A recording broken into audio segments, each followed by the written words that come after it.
essa primeira semana de retorno às aulas, a gente vai fazer uma revisão do que a gente estava aprendendo no primeiro bimestre. A gente começou a falar sobre química e a gente vai então rever esses conceitos. O que são? Materiais, substâncias e misturas. Um material é tudo que possui massa e volume. Volume é o espaço que aquilo ocupa. Então, tudo que ocupa um espaço tem volume. E massa é aquilo que faz a gente ter um peso. Ah, mas e o ar? O ar tem massa? Sim, porque se o ar não tivesse massa, ele sairia voando, iria embora para o espaço e a gente ficaria aqui sem ar para respirar.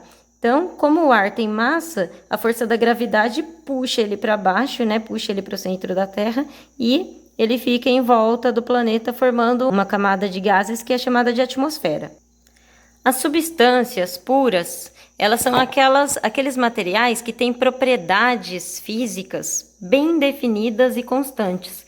O que isso significa? Pense em propriedades físicas como se fossem as características. Por exemplo, eu posso ter dois materiais parecidos, mas eles são formados por substâncias diferentes. Essa forma de bolo, ela é feita de um metal, e esse prego também é feito de um metal. Só que será que eles são a mesma substância? O prego enferruja. Essa forma de alumínio não enferruja. Essa forma de alumínio, ela é bem fácil de amassar e esse prego ele é bem duro. Esse prego aqui, ele consegue atrair um ímã de geladeira. E essa forma de alumínio, não. Ou seja, são duas substâncias diferentes. Aqui é ferro e aqui é alumínio. Algumas das propriedades mais importantes para eu diferenciar substâncias que são bem parecidas são a densidade, o ponto de fusão e o ponto de ebulição. A densidade é uma medida de peso dependendo do volume, né? Por exemplo, aqui eu tenho 1 kg de sal e 1 kg de açúcar. Mas vocês estão vendo que o pacote do sal é bem menor que o pacote do açúcar? Ou seja, o sal é mais denso que o açúcar. Se eu pegar um copo de sal e um copo de açúcar, qual vai ser mais pesado? O sal, porque ele é mais denso. O ponto de fusão é a temperatura que alguma coisa que está no estado sólido começa a derreter. Por exemplo, o gelo é a água no estado sólido. Se eu aquecer o gelo até 0 graus Celsius, ele começa a derreter. O ferro vai derreter quando ele chegar a 1538 graus Celsius. O ponto de ebulição é a temperatura que alguma coisa que está no estado líquido começa a ferver, começa a evaporar. No caso da água, por exemplo, o ponto de ebulição é 100 graus Celsius. Já no caso do ferro, será possível que aquele ferro que eu derreti, ele chega até a ferver e evaporar? Sim, só que eu teria que chegar numa temperatura de 2.862 graus Celsius. Já no caso das misturas, essas propriedades, elas são variáveis, porque depende da quantidade que eu tenho de cada coisa ali na minha mistura. Por exemplo, se eu misturo água com sal, a água não vai ferver a 100 graus Celsius. Ela vai ferver numa temperatura um pouco maior. Se essa chaleira tivesse água pura, água destilada, ela iria ferver a 100 graus Celsius e até toda a água evaporar, o termômetro não ia mudar de temperatura, ia continuar a 100 graus Celsius. Já se eu tenho água com sal misturado, essa temperatura vai continuar aumentando conforme a água vai evaporando, ou seja, o ponto de ebulição da mistura de água com sal, ele é variável. E as misturas, elas podem ser de dois tipos principais. As misturas, às vezes, elas parecem ser uma coisa só. Quando parece uma coisa só, eu chamo de mistura homogênea e eu falo que tem só uma fase, eu só identifico uma coisa.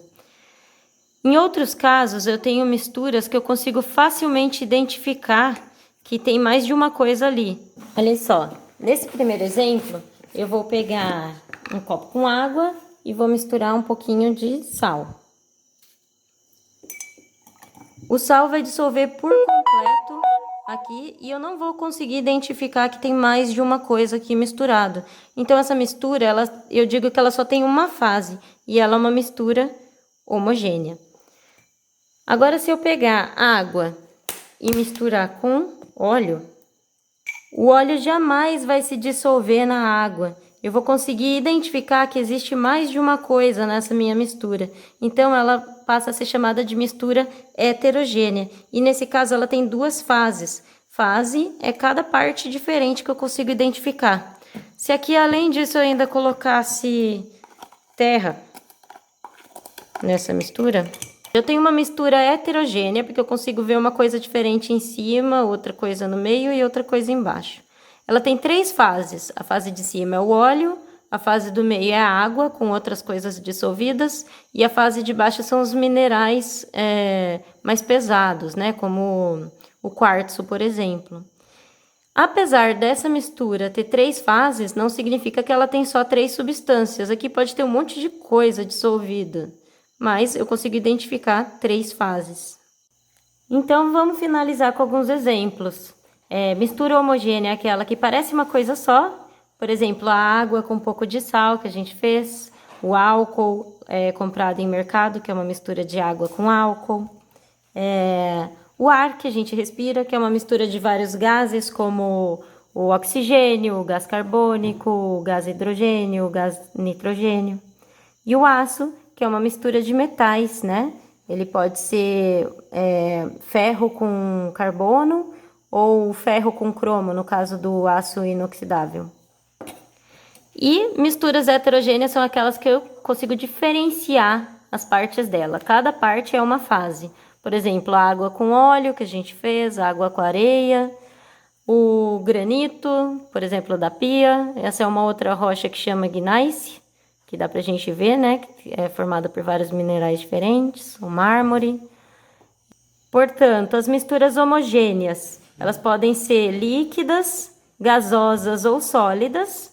E as misturas heterogêneas, elas podem ser líquidas ou sólidas. Gasosas, não. Quando eu tenho uma mistura de gases, ela sempre vai ser uma mistura homogênea. Só uma exceção são os coloides. Coloides são misturas que parecem homogêneas, mas não são. Porque você olha a olho nu, sem microscópio, parece ser uma coisa só. Mas se você olhar no microscópio ou com algum aumento, você vai conseguir ver que tem partes diferentes. Por exemplo, o leite, se a gente olhar no microscópio, ele vai ter umas gotinhas de gordura no meio. O ar com partículas sólidas da fumaça, da poluição, e o ar com gotículas de água ou gotículas de saliva, também tem 2 fases, né? A fase das gotinhas e a fase dos gases. Por essa semana, então, é só. Respondam as questões no caderno, não precisa copiar as perguntas. Bom estudo e até a semana que vem.